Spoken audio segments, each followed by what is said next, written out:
M. Khan. On ne vous présente plus, hein? Vous êtes le secrétaire général du Parti socialiste, président du Haut Conseil des collectivités territoriales et maire de la commune de Nguéniène. On l'oublie souvent. Oui. Déwénati d'abord, Ousmane Tanor Dieng. Déwénati, Balmar. Balnala. Mantam Balnala, yalla ñu yalla bolé bal, ma ngi balu ak sénégalais yépp. Ousmane Tanor Dieng, vous avez connu le pouvoir, ensuite l'opposition, puis le pouvoir. Autrement dit, une expérience du dedans et du dehors. Qu'est-ce qui a changé, c'est Ousmane Tanor Dieng? Oh, merci beaucoup, Mamadou Ibra Kane. En réalité, rien n'a fondamentalement changé, puisque lorsque j'étais, j'aime pas dire au pouvoir, mais aux responsabilités, je me suis efforcé à vivre de manière simple, de manière humble, parce que je savais qu'un jour, je ne serai plus aux affaires, je ne serai plus aux responsabilités. C'est pourquoi lorsque... Même quand vous disiez en 2000, Abdou Diouf va gagner et sera élu dès le premier tour avec 60%. Oui, c'était un objectif de combat. Vous savez, tous ceux qui vont à des élections ont des objectifs de combat. Nous en aurons aussi un pour le président Macky Sall. C'est le cas aussi. On vous a entendu il y a quelques jours dire qu'il va passer au premier tour. C'est ce que je pense, c'est ce que je souhaite et c'est ce dont je me bats pour. Parce que moi, quand je m'engage, c'est entier, c'est total et c'est sérieux. Donc, de ce point de vue-là, pour revenir à votre question, rien n'a changé parce que je m'y étais préparé. Donc, je n'ai pas été surpris. Je me pensais pas, je ne souhaitais pas que ce soit en 2000, mais je savais qu'un jour cela arrivait. Il y a un seul pouvoir qui est éternel, c'est le pouvoir du Tout-Puissant. Mais en même temps, en continuant à dire mon candidat va passer au premier tour, on peut vous faire le reproche. Ousmane Tanor Dieng n'a pas tiré les leçons du passé. Non. Vous répondez quoi? Mon candidat va passer au premier tour, ça veut dire je souhaite, je me bats pour que mon candidat passe au premier tour et je dois m'organiser en conséquence, parce que je suis bien placé pour savoir qu'on ne doit pas sous-estimer, minimiser les adversaires. Nous les prenons au sérieux, nous allons nous organiser, ils le verront à partir du mois de septembre, que nous les prenons au sérieux et nous allons nous organiser pour avoir les meilleurs résultats possibles. Et nous pensons aussi qu'avec la coalition que nous avons, et sa représentativité, le maillage du pays que nous avons, la majorité que nous avons eue en 2012, que tout nous permet de croire et de travailler pour que le deuxième tour de 2012 soit le premier tour de 2019. D'où les 65% que vous avez annoncés. Oui, je le souhaite et je me bats pour. Oui. Et vous verrez que c'est le même objectif, la même ambition qui anime les principaux responsables et les membres de Benno Bokk Yakaar. Vous dites à partir de septembre. Septembre, c'est là, tout de suite. Oui. Vous allez commencer à dérouler. Pour vous, la campagne commence en septembre. L'après-campagne, disons. L'après-campagne. Nous nous préparons pour la campagne, parce que la campagne officielle, c'est au mois de février, pour 3 semaines.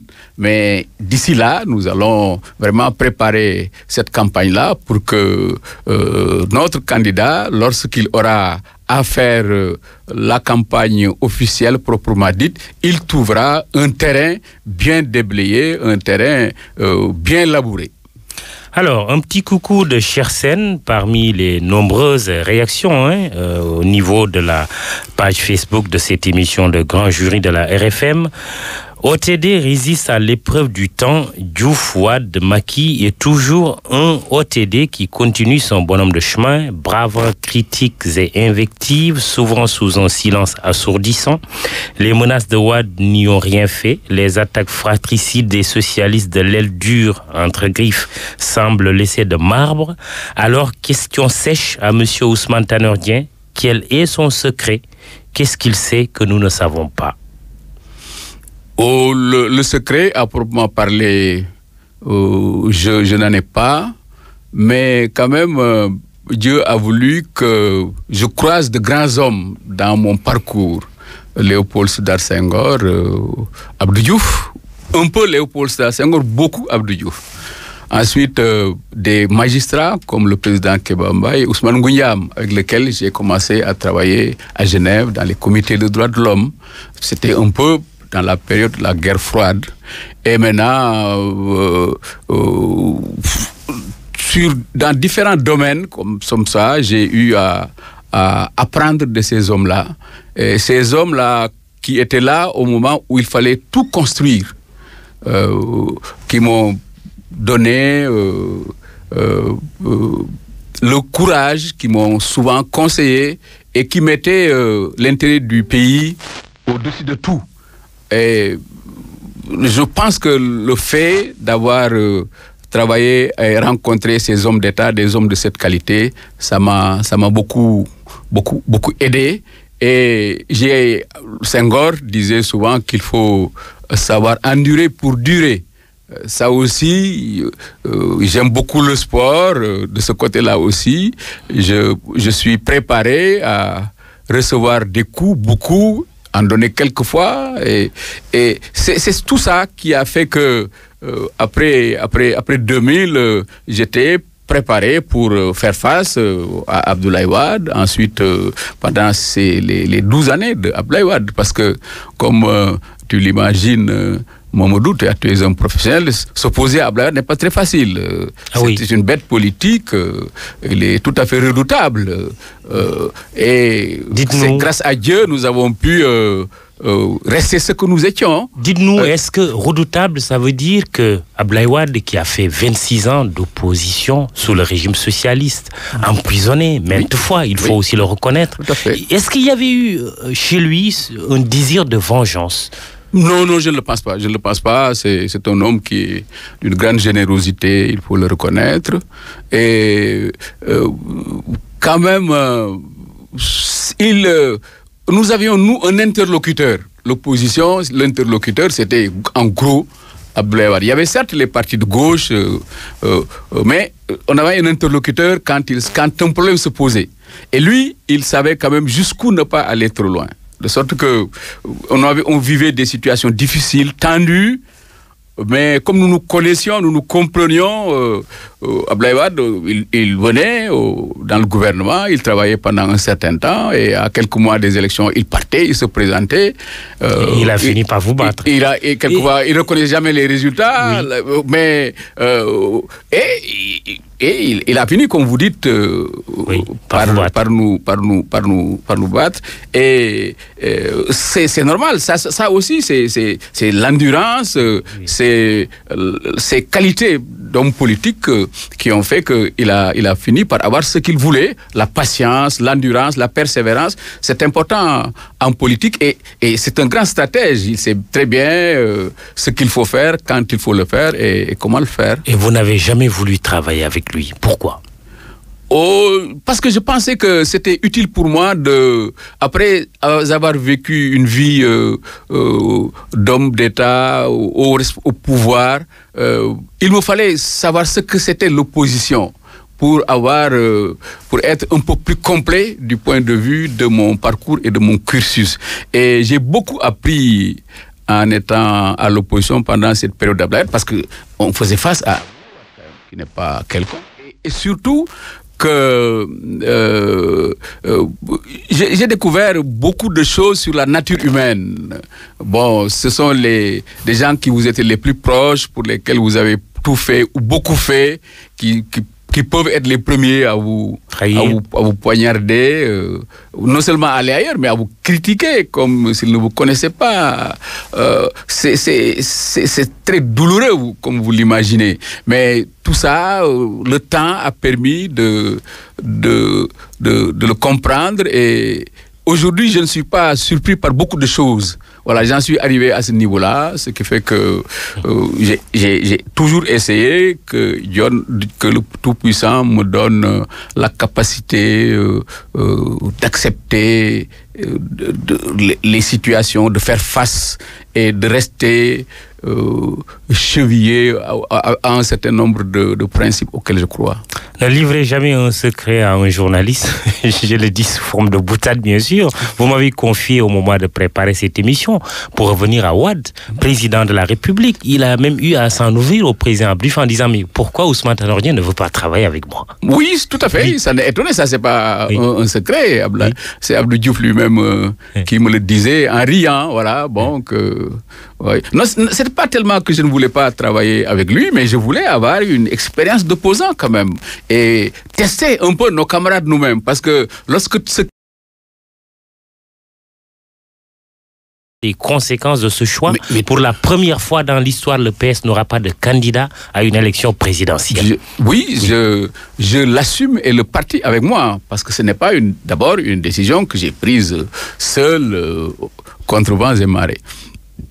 Je voudrais d'abord dire que tout cela part de 2012. 2012, nous avions dit que nous allions à ces élections-là dans le cadre de notre rassemblement de l'époque, et que on avait retenu que celui d'entre nous qui ferait face à Abdoulaye Wade au deuxième tour, nous le soutiendrions.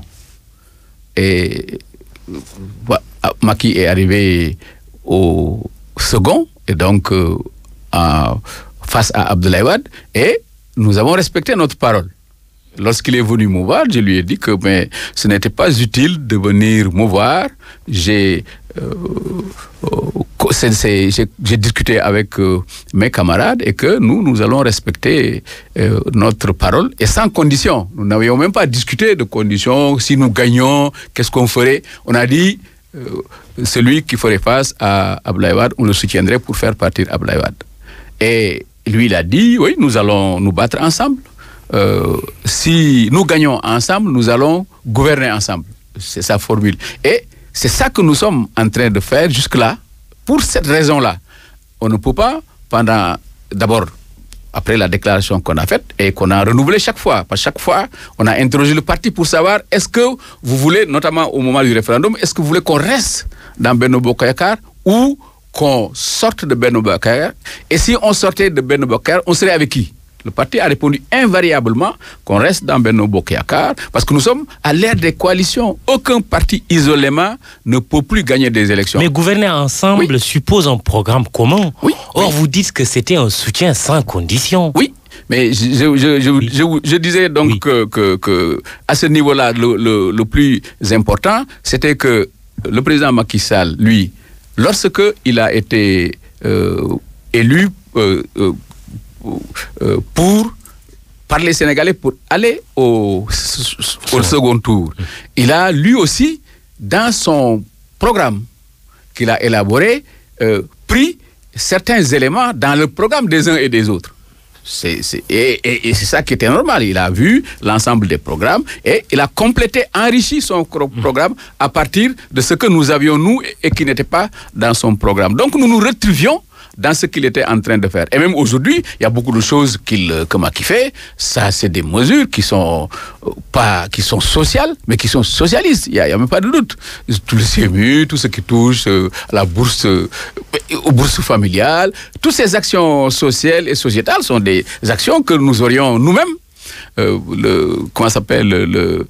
La modernisation des cités religieuses et leur équipement, ça a figuré en bonne place dans mon programme déjà en 2007. Donc, de ce point de vue-là, voilà pourquoi on ne peut pas, après avoir s'était engagé de cette façon, d'une part, et d'autre part, après aussi avoir travaillé dans le gouvernement, à l'Assemblée, au Conseil économique social, au Conseil, mais on est à la 7e année et vous vous levez un beau jour pour dire maintenant je vais me présenter parce que le Parti socialiste est un parti qui va être sexagénaire, donc il doit forcément, nécessairement avoir un candidat. Ce n'est écrit nulle part. Bon, le Parti socialiste, entre autres objectifs, c'est la formation de ses cadres, de ses militants, et puis maintenant, la conquête du pouvoir. Mais la conquête du pouvoir, pour un parti comme le nôtre qui a déjà 70 ans et qui qui, j'en suis persuadé, survivra après moi, aura l'occasion de se présenter plusieurs fois à des élections présidentielles. Donc ça, c'est pas le problème. Et maintenant, il faut aussi reconnaître que on a vu en Macky Sall quelqu'un qui a une capacité de travail hors du commun, qui est volontariste, particulièrement sérieux, déterminé, qui connaît bien ses dossiers. Ça, il n'y a pas de doute qu'on l'apprécie pas. Alors, quelqu'un comme ça, on l'a entre les mains. Et naturellement, c'est lui qui doit être le candidat de Benno Bokk Yakaar. Pourquoi? Parce que même ce qui est dit dans la Constitution, le président est élu pour un mandat renouvelable. Ça veut dire que, à part un échec, à part une catastrophe, un président est élu au moins pour 2 mandats. Donc, et pour toutes ces raisons, nous avons pensé qu'il fallait le soutenir. D'autant plus que nous sommes à un tournant où, dans les années à venir, nous allons être un pays pétrolier et gazier. Nous préférons mettre le Sénégal, d'abord collectivement, dans les mains de Benno Bokk Yakaar et individuellement entre les mains de Macky Sall, parce que nous savons ce qu'il est capable de faire, nous savons ce qu'il a à faire. Pour les autres, nous ne savons pas, nous n'avons pas confiance, nous n'avons aucune raison de changer, entre parenthèses, comme on dit, une équipe qui gagne. Certains de vos camarades contestent la régularité de la décision qui a été prise de soutenir la candidature du président Macky Sall. Mais je m'inscris en faux contre de telles déclarations, puisque d'abord, moi j'ai été élu régulièrement par un congrès, et cette élection à un congrès me permet en tant que tel d'engager le parti. D'abord. Et que votre mandat aurait expiré? Non, parce que ça c'est très faux, parce que c'est tout à fait faux, parce que le mandat expire lorsque le processus qu'on a mis en œuvre dans les délais, au mois de mars, on a mis en processus des délais pour renouvellement des instances du parti. Je signale par là que déjà nous sommes à 150 000 cartes militants qui ont déjà acheté leurs cartes. Ce qui signifie, entre parenthèses, qu'à nous seuls, nous pourrions déjà trouver à Macky Sall les 65 000 ou 107 000 dont il a besoin. Nous remplissons toutes les conditions régionales et autres. Ah oui? Mais, oui, absolument, tout à fait. Nous les avons. S'il est prêt, vous êtes prêt donc, à lui assurer déjà son parrainage. Donc, il n'y a pas de problème. C'est pour dire que notre coalition, avec les partis qu'il compose, la PR, la FP et tous les autres partis qui le composent, mais nous n'avons pas de problème à ce niveau-là.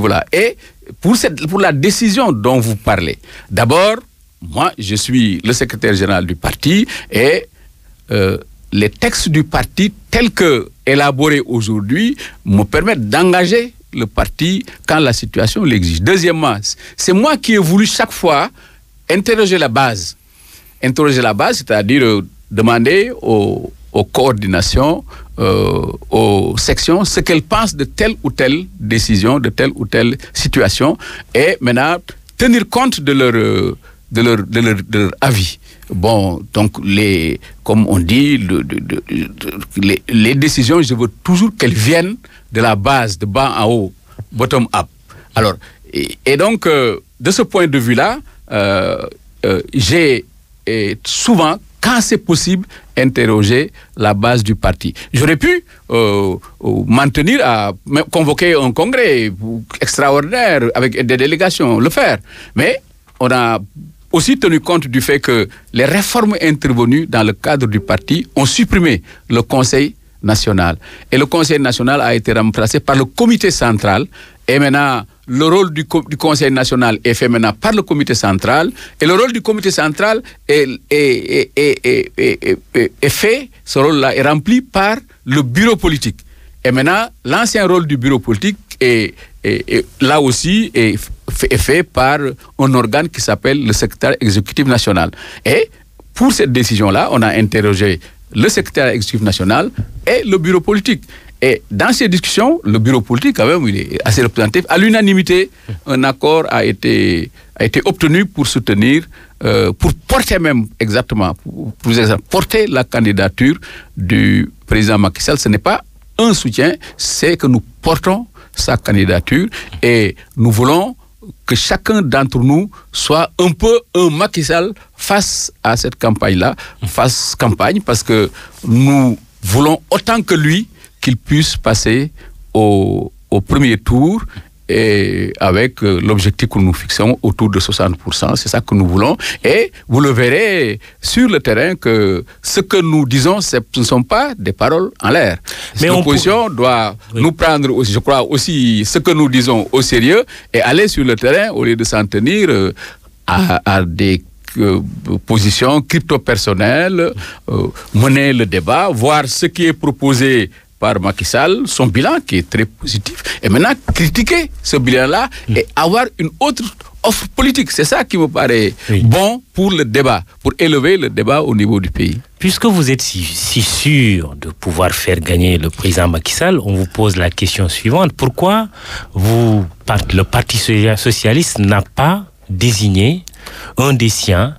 Je donne l'exemple de Khalifa Sall, puisque c'est ce jour-là même que vous avez pris la décision, que Khalifa Sall a fait également une déclaration à partir de la prison où il séjourne depuis quelque temps pour déclarer sa candidature.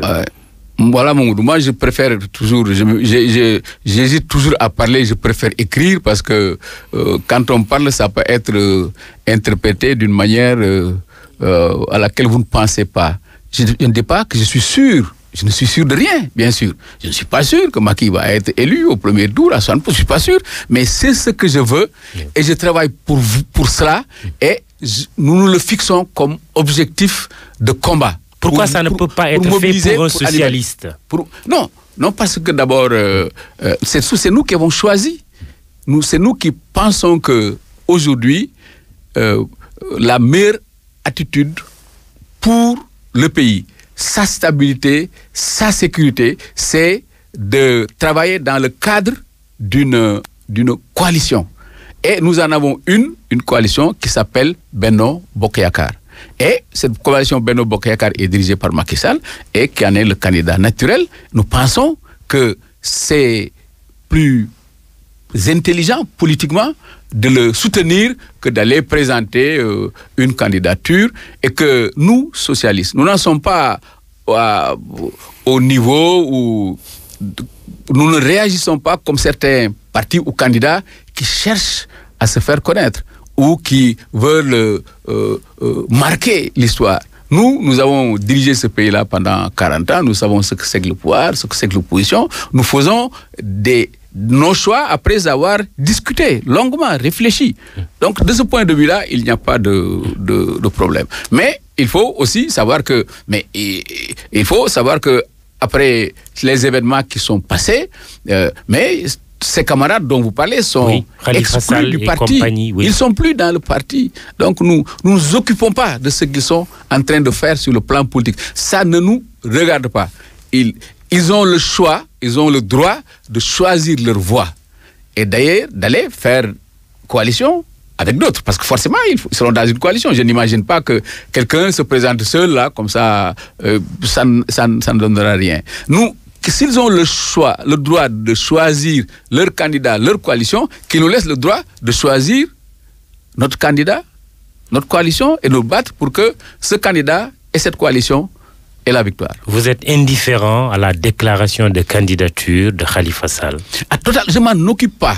C'est vraiment l'affaire de ceux qui sont avec lui. Ça, c'est leur affaire. Ils ont le droit de le faire, comme toutes les autres déclarations de candidature de tous les autres partis. Ce n'est pas mon problème. Ils ont le droit de le faire.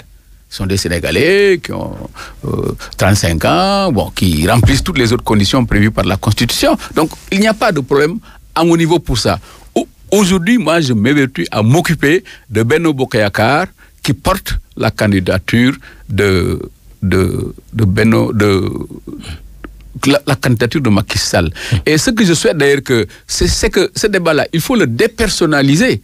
Il ne s'agit pas fondamentalement de Macky Sall uniquement qui est candidat, mais c'est un débat que doit porter Benno Bokk Yakaar collectivement qui a choisi de présenter Macky Sall comme candidat. C'est comme ça qu'il faut le faire, mais ne pas ça les arrange un peu de ramener toujours le débat à des questions de personnes, mais c'est pas bon. Nous avons suffisamment de défis et d'enjeux pour pouvoir parler, éclairer les Sénégalais. On est bien d'accord, mais aussi le débat de personnes, malheureusement, est très sénégalais quelque part, mais vous avez dû entendre des critiques véhémentes à propos de votre ancien camarade Khalifa Sall. Monsieur Ousmane Tanor Dieng, il y a certains, et parmi eux, des internautes qui vous ont interpellé, parce que c'est un peu les règles du jeu de cette émission, qui pensent que si Khalifa Sall est en prison aujourd'hui, c'est parce qu'Ousmane Tanor Dieng l'a voulu. Bon, ça je m'inscris totalement en faux. Moi, je n'ai rien à voir là-dedans. Autant on a eu des problèmes avec ceux qui avaient saccagé la maison du parti et qu'on a attrait en justice. Mais l'affaire Khalifa Sall, mais je n'y suis pour rien du tout, absolument. Le Parti socialiste n'y est pour rien. C'est une affaire banale de gestion et puis qui a abouti la caisse d'avance de la mairie de Dakar. Au niveau de la justice. Et maintenant, il faut laisser la justice qui est en train de faire son travail. Le 30, la cour d'appel va se prononcer. Et j'ai l'habitude de dire que moi, je ne me mêle pas, je ne parle pas des questions qui sont pendantes devant la justice. C'est dans ce contexte de verdict attendu que vous avez évoqué la possibilité d'une grâce présidentielle en sa faveur. Oui, et attention. On vous interpelle là-dessus aussi. Là, en disant, mais la procédure n'est pas terminée. Comment M. Ousmane Tanor Dieng peut parler d'une grâce?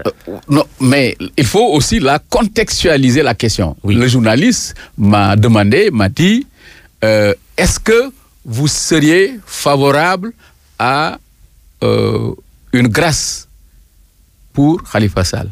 Ce que le journaliste m'a demandé, est-ce que moi je serais favorable à une grâce pour Khalifa Sall? Donc le journaliste, il se situe à la fin de la procédure judiciaire. C'est sous-entendu si les conditions de la grâce sont remplies. Si les conditions de la grâce ne sont pas remplies, la question ne se pose pas parce que l'affaire est pendante devant la justice. Donc j'ai répondu au journaliste en lui disant que je suis favorable à l'amnistie ou à la grâce de personnes qui sont emprisonnées de manière définitive, parce que pour des raisons humaines, vraiment, je ne vois pas pourquoi moi je me serais opposé, je ne serais pas favorable à une grâce à telle ou telle personne, surtout de Khalifa Sall, qui est quand même avec lequel nous avons partagé le Parti socialiste. Donc voilà la manière dont la question a été posée. Donc me dire aujourd'hui que la procédure suit son cours, qu'il n'y a pas une condamnation définitive, pourquoi je parle de grâce? Je répondais à la question que le journaliste m'a posée, et tel que le journaliste me l'a posée, c'est si le jour qu'on se situera dans un cadre où l'ensemble de la procédure judiciaire aura été épuisé. Maintenant, est-ce que je serais favorable à une grâce pour Khalifa Sall? Et ma réponse a été oui. Donc, je crois que c'est définitivement clair pour cette fois, parce que j'ai entendu toutes sortes de commentaires dans ce sens-là, que ce n'est pas cohérent, que non. Et donc, d'une part, pour ce qui concerne ce qui avait le saccage de la maison du parti, c'est très clair. Là, nous avons affaire avec le parti. Mais pour ce qui concerne maintenant cette affaire de la gestion de la mairie, moi, j'en gère une, et beaucoup gèrent des mairies. Les problèmes qu'ils auront dans la gestion de leur mairie, ce n'est pas le problème du Parti socialiste. C'est encore moins mon problème. Je rappelle que vous suivez l'émission Le Grand Jury de la RFM qui reçoit Ousmane Tanor Dieng. Un dernier mot sur le Parti socialiste. Votre succession, elle est à l'ordre du jour? Non, elle n'est pas à l'ordre du jour. Nous sommes en train de vendre nos cartes. Une fois qu'on aura fini la vente des cartes, on procédera je vais signer une circulaire pour les renouvellements, et on va renouveler les instances de la base au sommet, et quand on arrivera aux instances nationales, nous discuterons entre camarades. Candidat à votre propre succession? Comment? Candidat à votre propre succession? Oh, non, je ne sais pas, mais je ne crois pas que ce soit le moment aujourd'hui, dans ce contexte-là, de quitter la tête du parti. Ça, c'est ma position. J'y reste. Oui, pour un temps encore, si Dieu le veut. Pour 5 ans? Non, peut-être moins, je ne sais pas. Et vous renoncez définitivement à l'ambition présidentielle? Ah oui, tout à fait. Maintenant, c'est les jeunes qu'il faut préparer. Bon. Justement, certains disent, oui, Ousmane Tanor Dieng serait favorable à un Serigne Mbaye Thiam, d'autres à un Abdoulaye Wilane. Vous avez un candidat? Non, je n'ai pas du tout. J'ai pas le droit d'avoir un candidat.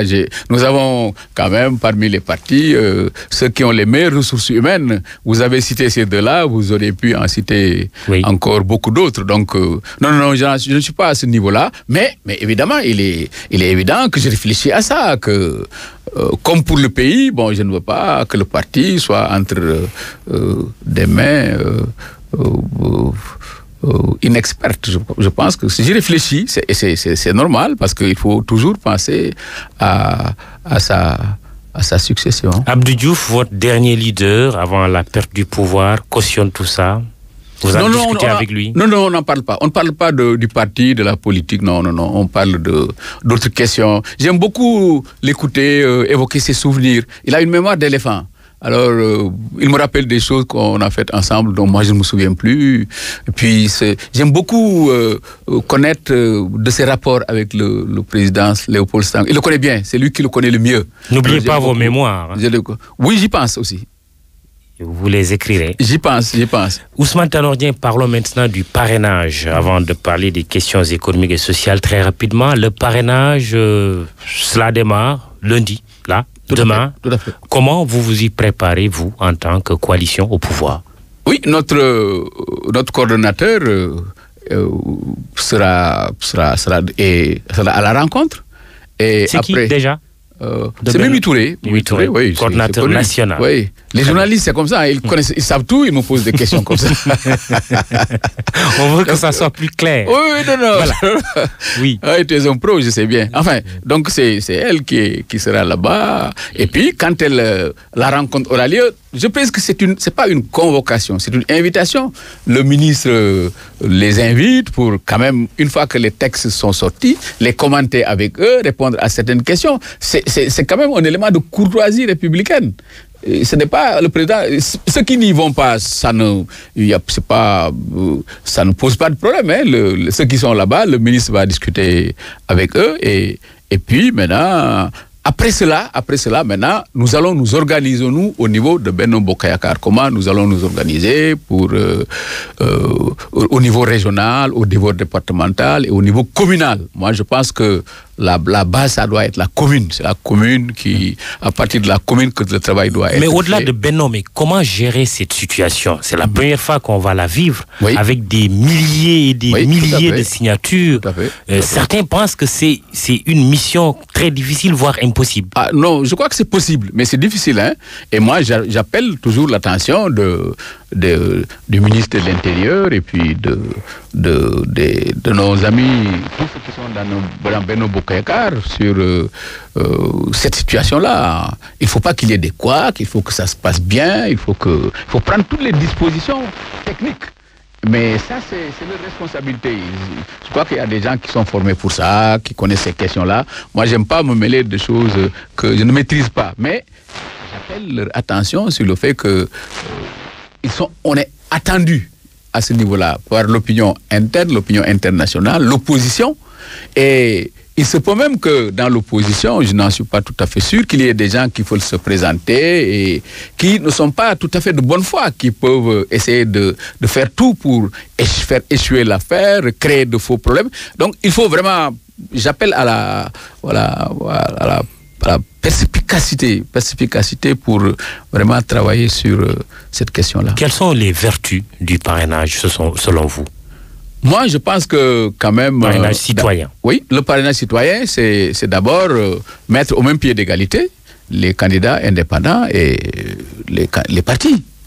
Ensuite, il y avait vraiment des formules qui n'étaient pas bonnes.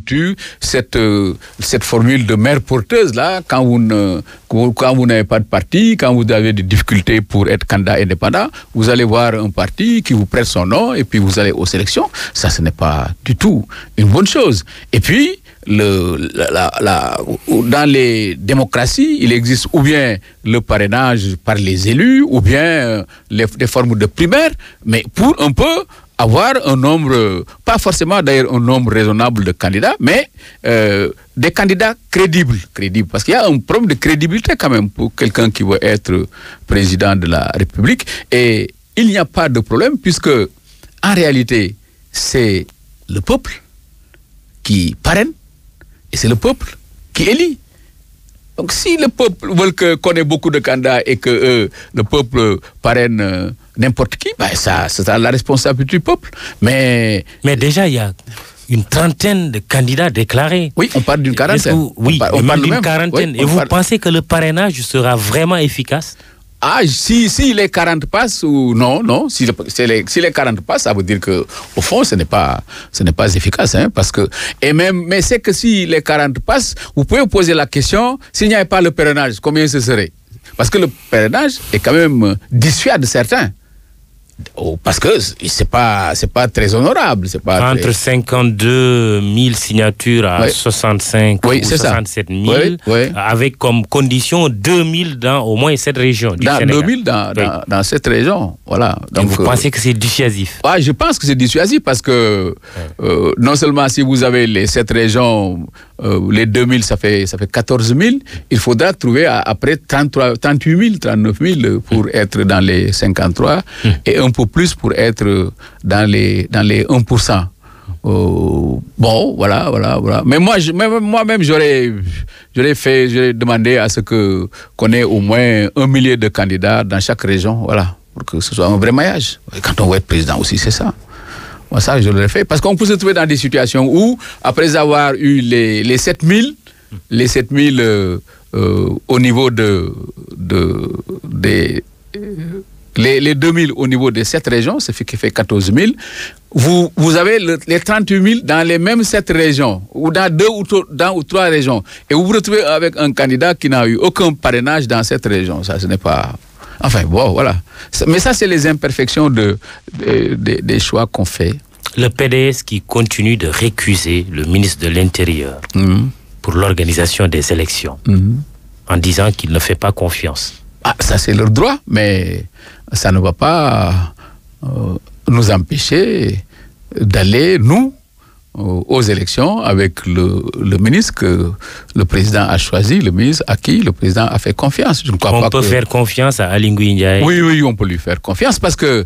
Mais on a connu quand même des expériences de ministre de l'Intérieur apolitique, déjà, sous votre régime, avec le général Lamine Cissé, et puis le général Mamadou Niang, avec le président Abdoulaye Wade. Pourquoi cela ne devrait pas se faire aujourd'hui avec le président Macky Sall? Non, moi je ne sais pas pourquoi ça ne devrait pas se faire ou pas, mais je pense que aujourd'hui, ce n'est pas acceptable que sous la pression de l'opposition qu'on change tel ou tel ministre. Ça, ce n'est pas normal. Moi, je pense que notre système tel qu'il est, avec les 2 alternances que nous avons eues, c'est la preuve qu'il est impossible de frauder, en tout cas à grande échelle. Je ne dis pas que un maire dans son coin essaie de gagner là-bas, fait de petits trucs, mais c'est quasiment impossible parce que dans tout le processus, l'opposition, les candidats sont représentés. Chacun fraude chez lui et la fraude devient à grande échelle. Non, je n'excuse pas que quelqu'un... Mais tout le monde n'est pas fraudeur. Je crois que ça doit être exceptionnel parce que je ne vois même pas que si quelqu'un peut le faire. Mais même en France, tu le vois, il y a des gens qui... Des tentatives. Oui, des tentatives, ça c'est normal. Mais notre système tel qu'il est suffisamment fiable. Et cette manière de décrire le Sénégal comme... une sombre dictature, ce n'est pas sérieux. Tout le monde sait que le Sénégal est un pays de droit. Maintenant, que la démocratie soit imparfaite, qu'on doit continuer à la perfectionner, mais autrement, je dis, c'est excessif et tout ce qui est excessif, insignifiant, on ne peut pas présenter le Sénégal comme étant une dictature ou un régime totalitaire. Ça n'a aucun sens. Nous avons 10 minutes pour parler des questions économiques et sociales. Ousmane Tanor Dieng, invité du grand jury. Le monde rural s'inquiète. Tout à fait. C'est près de 60% ou plus. Cette autosuffisance à laquelle on s'approche là, mais je pense que c'est dû à une certaine maîtrise de l'eau. Il faut maintenant, de manière encore beaucoup plus hardie, maîtriser l'eau et compter à la marge sur la pluviométrie parce qu'on n'y peut rien. Je pense que c'est ça la grande leçon qu'il faut en tirer et probablement le président, dans son offre politique, va, sur cette question-là, vraiment faire des propositions concrètes. Et c'est un basketteur avec un brin de lucidité extraordinaire, Gorgui Sidien, je vais le nommer, qui a dit, lui, il pense que l'avenir pour le Sénégal, c'est dans l'agriculture et non dans les ressources pétrolières et gazières. Votre réflexion? Mais l'importance de l'agriculture, on en a parlé, on l'a compris. Et je vous dis quelque chose, ce n'est pas un secret, mais il y avait toujours, en tout cas du temps où nous étions aux responsabilités, peut-être maintenant d'ailleurs, toujours une communication spéciale sur ou bien la campagne agricole ou bien sur la campagne de commercialisation. Pendant toute l'année, lorsque Senghor et Diouf étaient aux responsabilités, pour dire que à cette question, le gouvernement a toujours attaché une grande importance. Et aussi avec Macky Sall, mais il ne parle que de ça. C'est vraiment un rural. Il s'occupe de la question de l'agriculture avec une attention, une passion particulière. Et ça, c'est remarquable. Et on a la chance d'avoir aussi un ministre de l'agriculture d'une grande compétence. Oui, dans l'immédiat, quelles mesures urgentes à prendre? Oui, d'abord, il faut prévoir que probablement, si les tendances se maintiennent, il va y avoir des pénuries de riz, de mil, et il faut s'organiser pour que ça puisse être disponible. Et une longue période de soudure. Une longue période, c'est possible. Mais disons que, prions, continuons à prier pour que pendant ce mois, ce qui reste du mois d'août et pendant le mois de septembre et peut-être à 1 ou 2 semaines d'octobre qu'il puisse pleuvoir. Et en ce mois-là, peut-être que les choses... Mais le gouvernement, je crois, a conscience de la gravité de la situation et toutes les autres questions auxquelles nous sommes confrontés, comme un peu la question migratoire, comme... toutes ces questions de l'environnement sont des questions liées au problème de l'agriculture. Et je pense qu'une réflexion globale devrait être menée pour que vraiment mettre l'agriculture au cœur de notre développement économique et social. Pour la ville de Dakar, la problématique de l'eau est toujours là. Ouais. Beaucoup de quartiers connaissent en ce moment encore un manque, pour ne pas dire mais Momolou, ça s'améliore. Oui, ça s'améliore. Oui, mais certains quartiers en connaissent encore. Oui, il y en a qui en connaissent, mais de moins en moins, et je pense que ça va se tasser.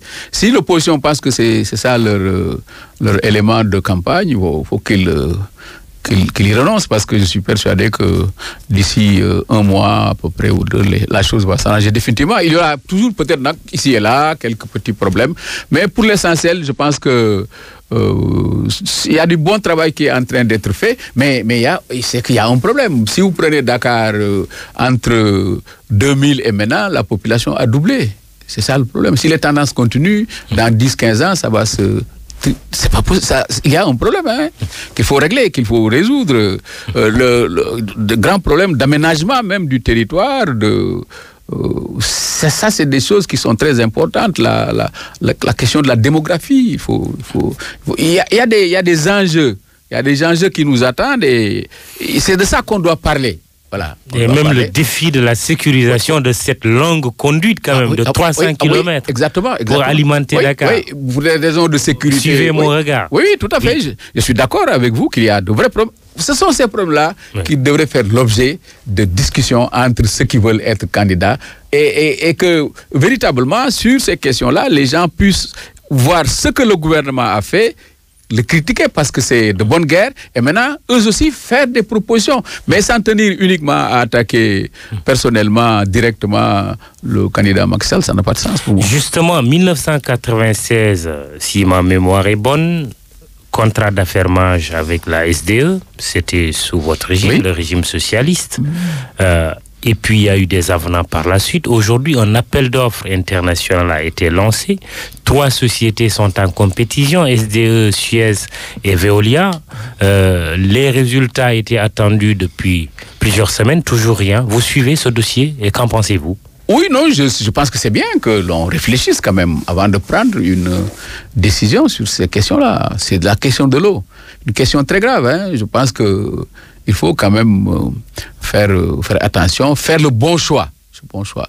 Mais il faut aussi rappeler que en 2012, entre 2000 et 2012, il y avait sur cette question-là des investissements qu'il fallait faire et qui n'ont pas été faits. De sorte que cette période de Macky Sall est une période de rattrapage d'investissement que l'ancien régime n'a pas fait.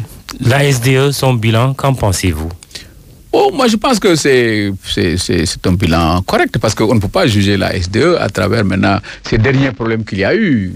Bon, c'est des problèmes qui peuvent arriver dans le cadre d'une gestion, mais l'important est qu'on en tire les enseignements pour que, de manière définitive, on sache que la question de l'eau est une question centrale à laquelle il faut trouver une solution. Immigration clandestine, emploi des jeunes, dans un contexte de croissance, vous affichez 7,2% de croissance économique.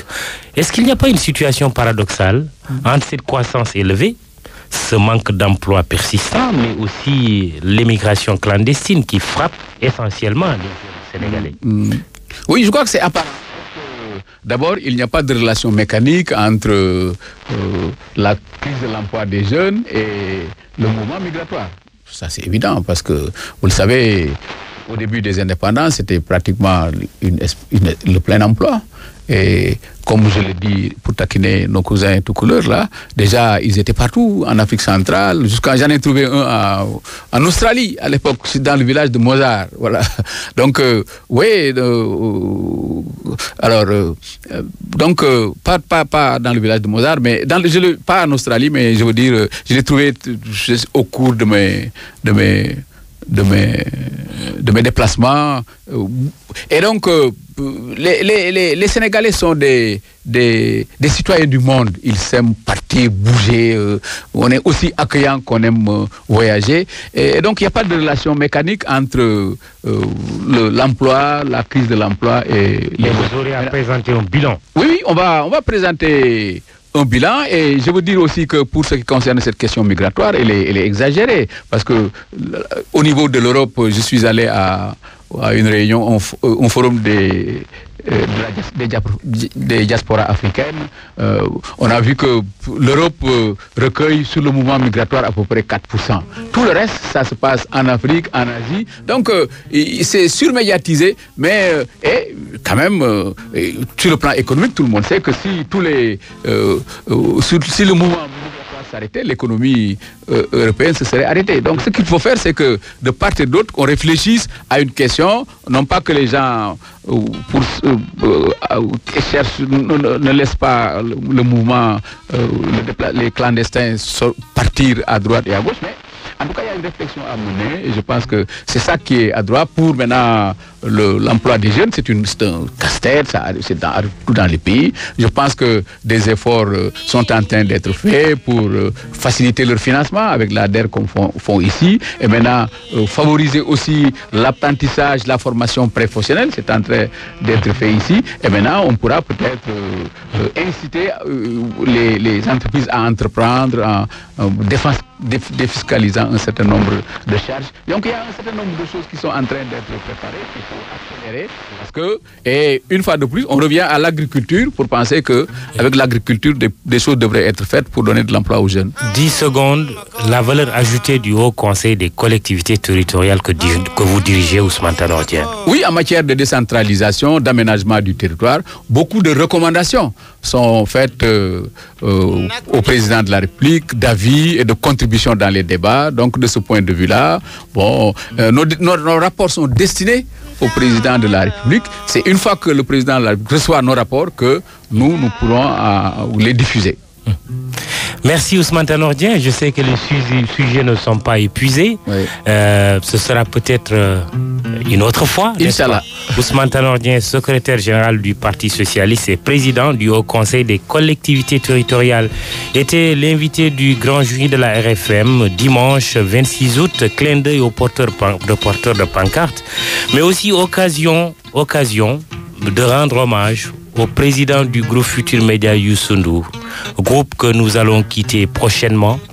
Youssou N'Dour, un grand visionnaire, un manager hors pair, j'ai rarement connu quelqu'un d'aussi patriote. Tout à fait. Et c'est l'essentiel qu'il faut retenir. Tout à fait. Vive le groupe Futur Média, vive la famille Futur Média. Merci bien. Juste pour dire que je lui rappelle souvent que j'ai été, lorsque j'étais aux responsabilités, il était encore assez jeune. Voilà. J'étais le premier à lui dire, mais Youssou, il faut que vous essayiez dans les médias pour être un jour un magnat de la presse. Et je vous le confirme. Voilà, merci. Bon vent. La vie continue comme on dit. Youssouf Bodian, bonjour. Bonjour, le Mamoudou. journal de midi, c'est dans un instant. Bon vent à vous aussi, Mamoudou. Merci Youssouf et bon journal aussi. Merci bon beaucoup. Dimanche, rendez-vous dimanche prochain à la technique Abdoulaye Diop, Digital Manager Maguette Koulibaly. Au revoir. Au revoir, merci bien.